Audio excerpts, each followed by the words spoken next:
Hello everybody, welcome to my first video for the Chuseok makeup class. So the first thing I want to say is that I hope you all have a lovely time with your families and you have a great Chuseok. So let's have a look at the first video contents. So we're going to look at the worksheet you did in class, and we're going to review some key elements of the worksheet and therefore some key elements of essay writing. So we're going to look at unity and transitional sentences. We're going to look at direct quotations and in-text citations. Third, we're going to look at how many sources to include in each main body paragraph. Then we will look at synthesis and what that is. And finally, I will give you some advice about good essay writing. So let's move on and let's get started. So first of all, let's look at a unity sentence and what that means. So in writing, unity is the quality of oneness. Okay, so here we're talking about the paragraph being one thing. When we say that the paragraph is one thing, we mean that it's organized around one topic. Okay, so unity in the paragraph means that there is one main topic and only one main topic in the paragraph.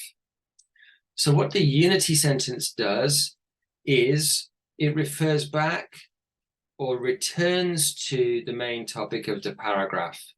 Okay, so the topic sentence has the main topic of the paragraph, and the unity sentence returns to or restates or paraphrases that main topic. Now, why would you do this? The reason why is you want to make the essay argument stronger.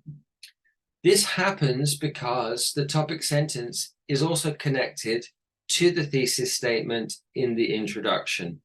So the thesis statement is the overall argument of the essay, and then the topic sentences of the main body paragraphs all support that sentence.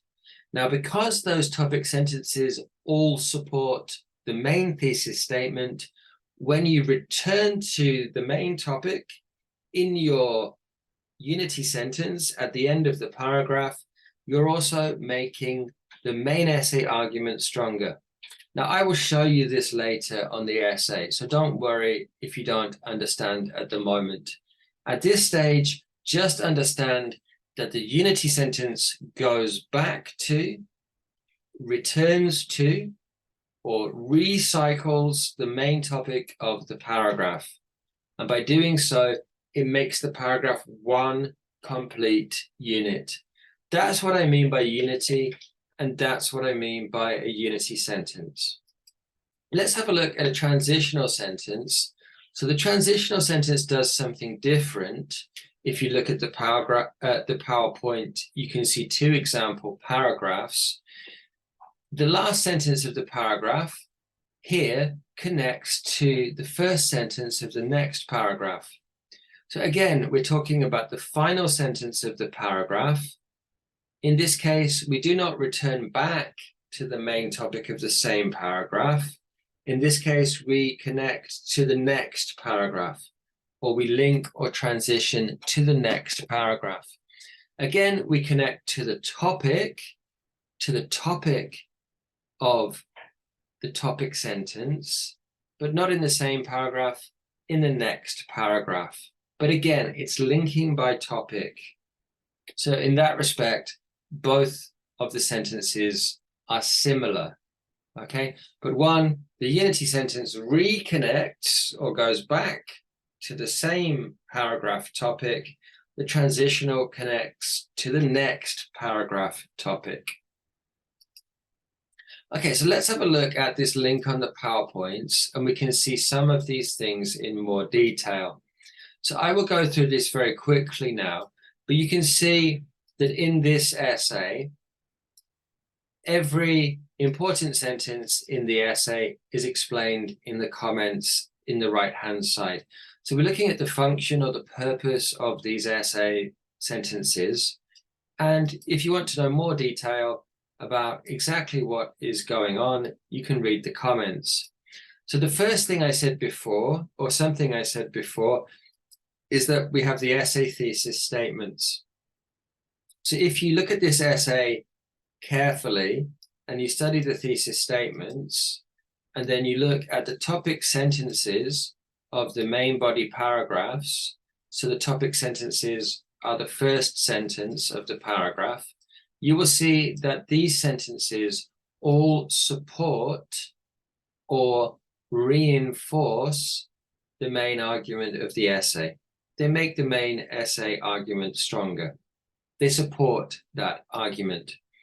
The unity sentence, as we said, so this is an example unity sentence. Hang on a second.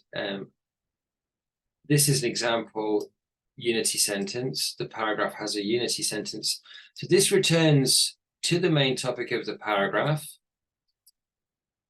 And because the topic sentence of the paragraph, this one, also supports the thesis statements of the essay, it makes the whole essay stronger. With the transitional sentence, the sentence links to the next sentence, and this increases the flow of the essay. So the first type of essay, the unity sentence, makes the main essay argument stronger. It increases the coherence of the essay, the argumentative coherence of the essay. The second one increases the flow of the essay. The transitional sentence increases the flow. So you need both things. You need coherence and flow. Coherence is more important. A clear essay argument is more important.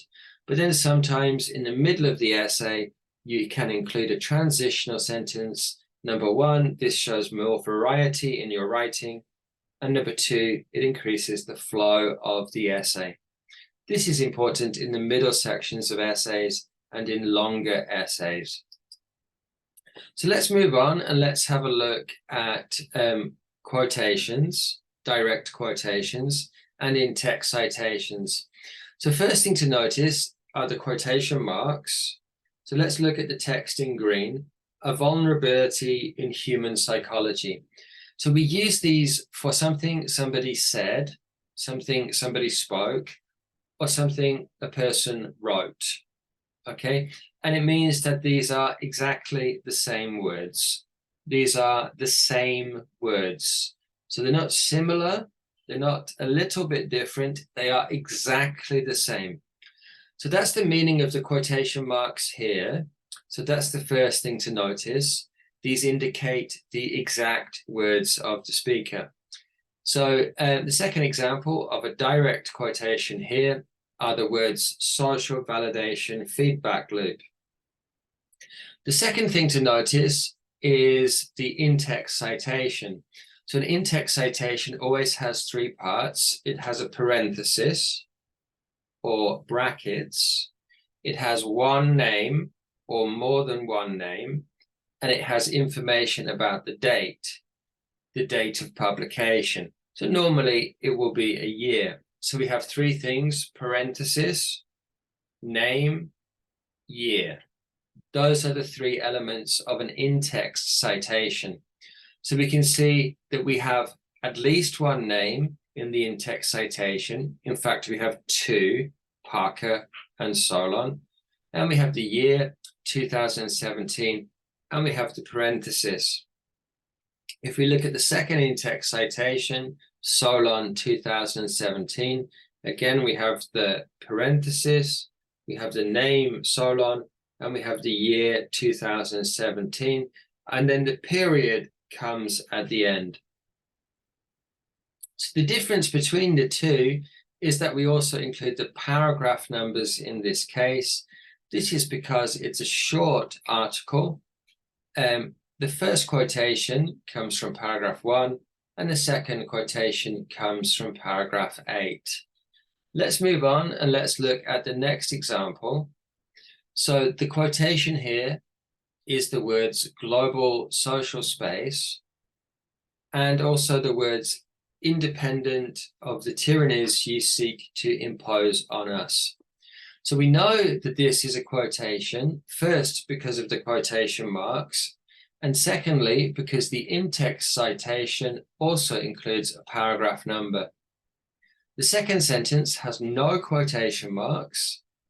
It does have an in-text citation. So there's a parenthesis, the name Barlow, a comma, the year 1996, second parenthesis, and the period or full stop. So because there are no quotation marks in the second sentence, we know that this is paraphrased from the article. Okay, so in this case, the author took a sentence from the book, rewrote it in their own words. They kept the meaning the same. This is paraphrasing. We know that it comes from the article written by Barlow in 1996 because there is an in-text citation. It's in the text of the essay. Let's move on and let's have a look at the final example. So in this case, the exact words of the writer are automate information flows about us. The goal is now to automate us. So those are the exact words of the writer Zuboff. And again, the in-text citation begins with a parenthesis, has a name, Zuboff, has information about the date, and it has a second parenthesis. In this case, we also add the page number. The page number indicates that the information is taken from a book this time. Not an article, not a short newspaper article, but a book. Okay, but the core elements of the in-text citation are always the same. You have the first parenthesis, the name, and the date. And then sometimes you add a second writer inside the parenthesis. And then finally, you complete the citation with the second parenthesis and the period or full stop. Okay, so let's move on and look at how many sources you can use in the main body paragraphs of the essay. So this was the last question I asked you in the essay.